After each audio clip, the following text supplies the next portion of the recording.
Ultimate Fighter finale, one of the guys in the final is Tommy Speer. How are you? Not bad. Thanks for having me. It's pretty cool, huh? Yeah, all the success. I mean, just hey, I come from a town of 826 people. It's adding a little bit of craziness to my life. You're 22 years old. Right? 23 now. 23 now. All right, I don't want to cheat you. Important thing in Vegas, though, you are legal, so you're good to go there. But you're not really going to get a chance to enjoy Vegas until after the fight. No, I've been out here a couple times already, and fought for the WEC. Okay. And on a TV show, sure as hell, man. Because and now. So no, I haven't had too much chance to have fun. I'd like to have the opportunity in the future. You got nice digs. Staying at the Palms, that's not a bad deal. Right? Nice place. Your background, you mentioned very small town. I would assume wrestling background. Talk about your high school background, because unfortunately on the show, because the guys who spoke a lot and then or whatever, taking dumps into doing the double decker or breaking things or fighting each other, those are the guys who get the attention. You really didn't get a lot of face time in those one-on-ones. No, I didn't. And I didn't go out there to make reality TV. I guess I went out there to win.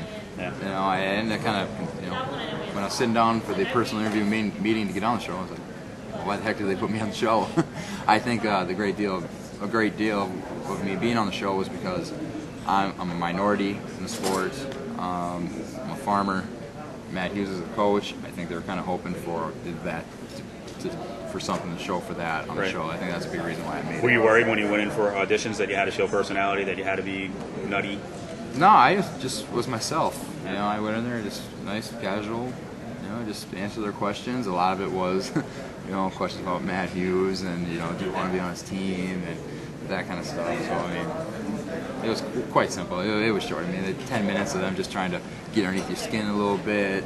Saying, oh yeah, you're one of those farmers. You got that retard strength that nobody knows where it comes from. Like, well, yeah. Usually you just call it farm strength, but we'll go with that too, I guess. That's a good way to put it, right? You mentioned how small the town is, and we're talking to Tommy Speer, who's in the final of the Ultimate Fighter finale, and he's going up against Mac Danzig, one of his teammates on Team U's.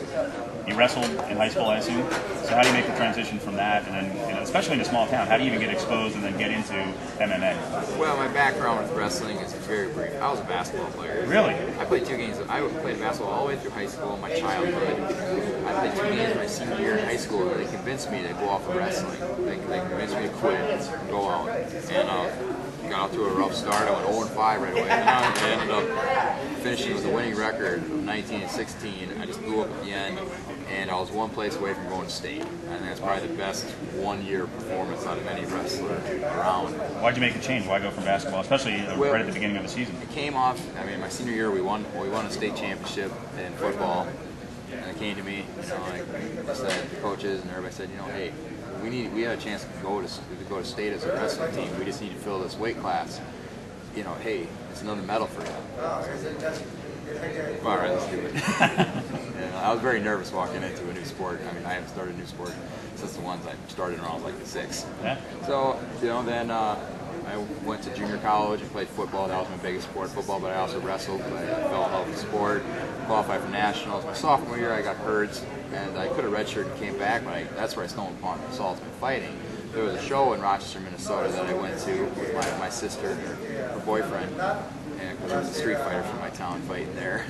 And so I went to it. To tell you the truth, at first I watched it and I was like, there's just no way I could do this stuff. And then I see the announcing, the name, and the music, and then that spotlight stuff. So I was like, I'm gonna give this stuff a shot.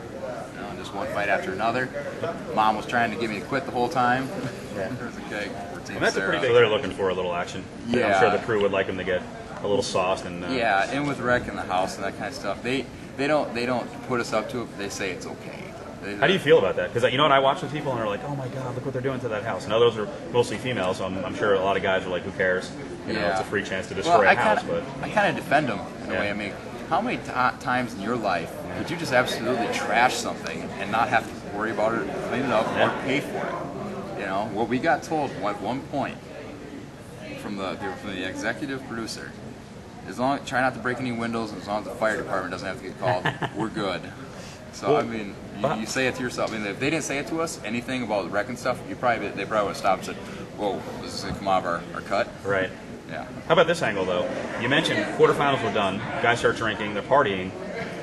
twist of fate, then you watch the episode on Wednesday, and all those guys, a lot of them had a chance to fight one more time against Mac in the semis. Did you ever think, when you're watching those guys party it up and balloon up to 190, that you may want to stay in shape because you never know? Yeah, I think that kind of shows like what they're like UFC, who these kind of people are. Mm-hmm. I'm not dissing them. I got along with a lot of them out there, but yeah, they should have just got right back into training and hoped for a second shot.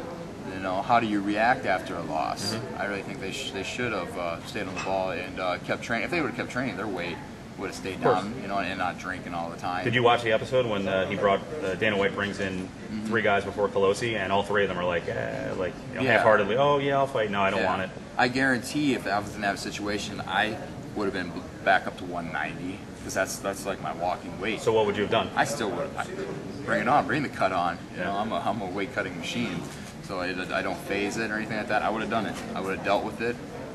If you've seen me fighting, I mean, I've been in some pretty bad positions. I'll go through hell, and even worse than that to win a fight, to get the opportunity. It's the Ultimate Fighter finale coming up on Saturday. Tommy Speer is talking with us, and he's going to be facing Mac Danzig.